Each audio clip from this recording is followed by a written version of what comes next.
இன்றைக்கி சில மனிதர்களிடத்துலேருந்து நம்முடைய வாழ்க்கையில் சில சோதனைகள் வரலாம். பைபிளில் பார்த்தோம் அப்படின்னா நியாயசாஸ்திரிகள் இயேசு கிறிஸ்துவை சோதிக்கணும்னு சொல்லி வந்தாங்க. அவர்கிட்ட ஒரு கேள்வி கேட்குறதே அவரை சோதிக்கணும் அப்படின்னு சொல்லி வந்தாங்க.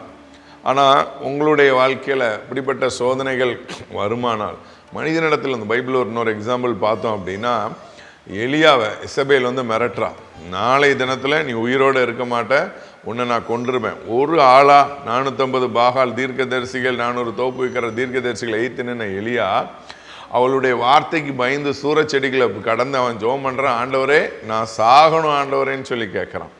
பாருங்கள், ஆண்டவர்கிட்ட சாகணும்னு கேட்குறான். நல்லா கவனிங்க, அவளே கொல்ல போகிறேங்கிறா, இவன் சாகணும்னு ஜெபம் பண்ணுறான். ஆனால் ஒரு விஷயம் ஞாபகம் வச்சுக்கொள்ளுங்க, எலியா சாகவே இல்லை, இன்றைக்கு வரைக்கும் சாகலை. அதுதான் கர்த்தர். அவன் மிரட்டினதுக்கு பயந்து சாகணும்னு நினச்சான். ஆனால் இன்றைக்கு வரைக்கும் எலியா மறிக்கலை, உயிரோட பரலோகத்துக்கு எடுத்துக்கொள்ளப்பட்டார். ஆனால் மனிதனுடைய வார்த்தைக்கு மிரட்டுதலுக்கு பயப்படாதீங்க. நிறைய பேர் உங்களை மிரட்டலாம், சிலர் வாடகையில் இருக்கும்போது ஹவுஸ் ஓனர் கூட மிரட்டலாம். எதுக்கும் பயப்படாதீங்க, கர்த்தர் விடுதலை கொடுப்பார். God bless you.